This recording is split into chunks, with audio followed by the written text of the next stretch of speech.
What's up, everybody? You're listening to the Hustle and Flowchart podcast with your boys, Matt Wolfe and Joe Fier. I want you to go through kind of your perspective of, because you mentioned the 1,000 True Fans concept.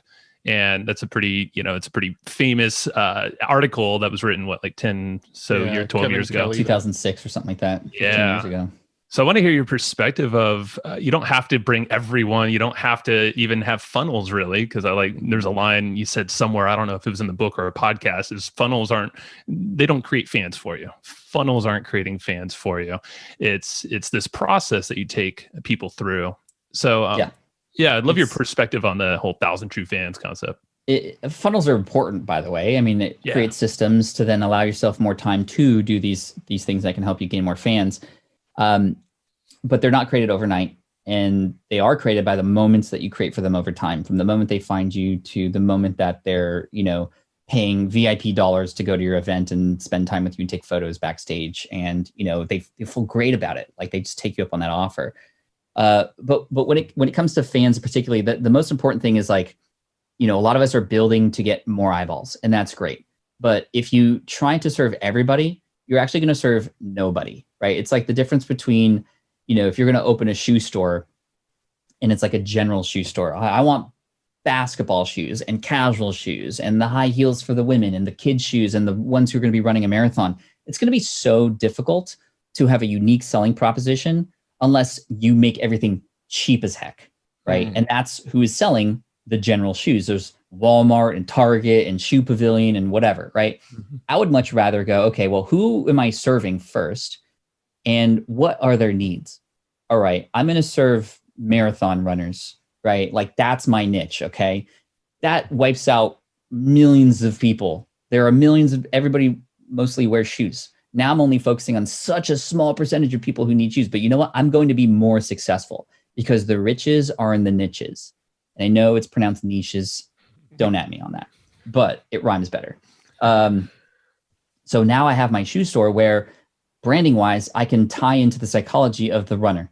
I can create an environment where a person can come in and feel like they're going to be running their first race or they're winning the race. The shoes in particular, the distribution line is so different now because I'm only focusing on shoes, and it all ties into who am I serving. I can have them come in and I can go, hey, where are you running next? And I'm running my first marathon. Cool. Here's some shoes that'll help you. If you have wider feet, here's shoes that'll help you, whatever. Like all things become easier when you niche down.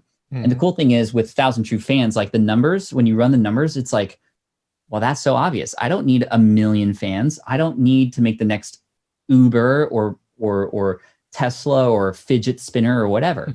I just need 1,000 true fans, those true fans. So let's do some math here. Like 1,000 people paying, let's go like generous here, or light. $100 a year for something, right? I spend $100, a week on Pokemon cards, like seriously, because I'm a fan on Pokemon cards, and $100 a year. That's like, if you're a fan of something, you're likely going to spend more than that. But let's just say $100 a year. $100 a year times 1,000 people is a 6-figure business, right? And likely, if you're focusing so deep in that little niche, you could probably get thousands of dollars from an individual who want to go deeper with you. And so it's this idea of, you want to go 1 mile wide, 1 inch deep, where you can only serve each sort of sector of that landscape, just a little bit?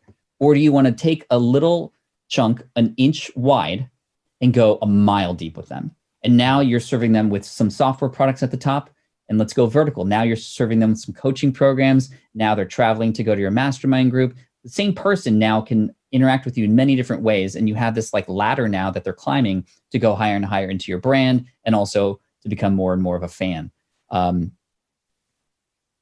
The question that I ask myself and my team asks ourselves every day is this, like, have we earned a fan today?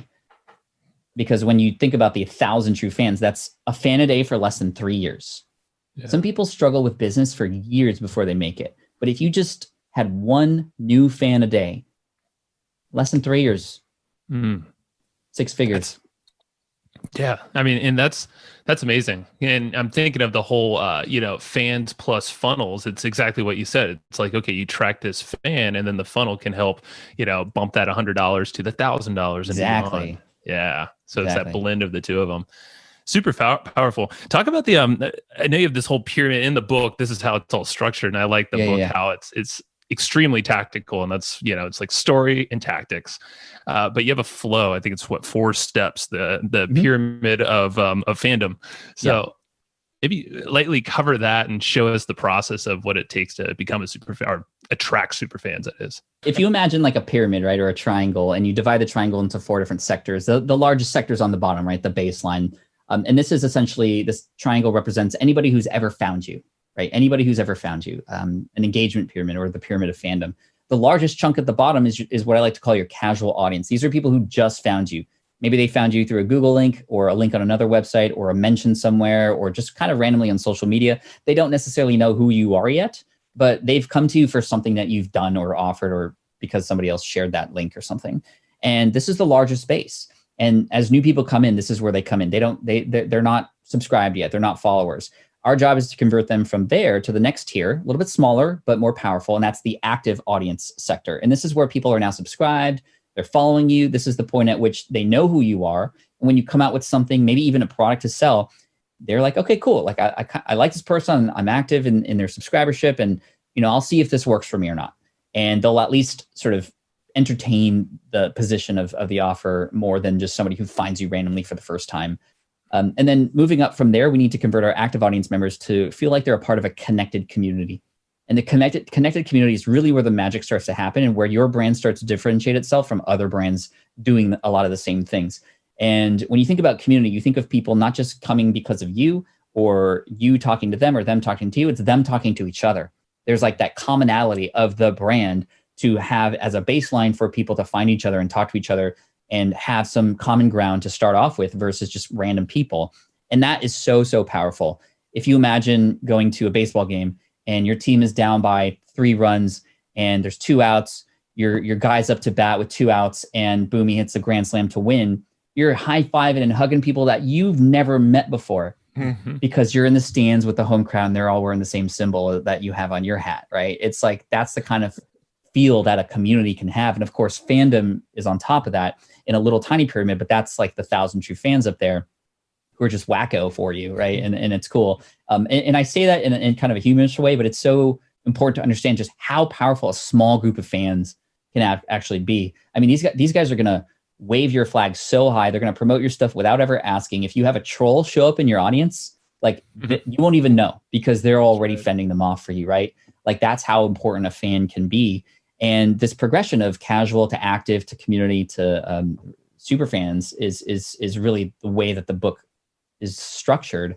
And each chapter is sort of like, okay, here's how you do, here's how you convert somebody from a casual audience member to active. And that's really where it starts. And it's funny because we're talking about a pyramid. And what happens when you flip that pyramid upside down? You got your funnel, right? Yeah. We got our funnel. But the problem with the funnel is when you build it, and you should build it, it's like, oh, all we have to do is pour from the top and everything happens. And it's like you lose the human factor. Whereas if you flip it over and you think really about where's most of the engagement, where are most of your repeat customers coming from, where is most of the money being spent, it's at the top of the pyramid, but it's not a funnel anymore. You have to climb the pyramid. There's gravity sort of working against you here. And so it does take work. And this book will show you how to have anti-gravity, if you will.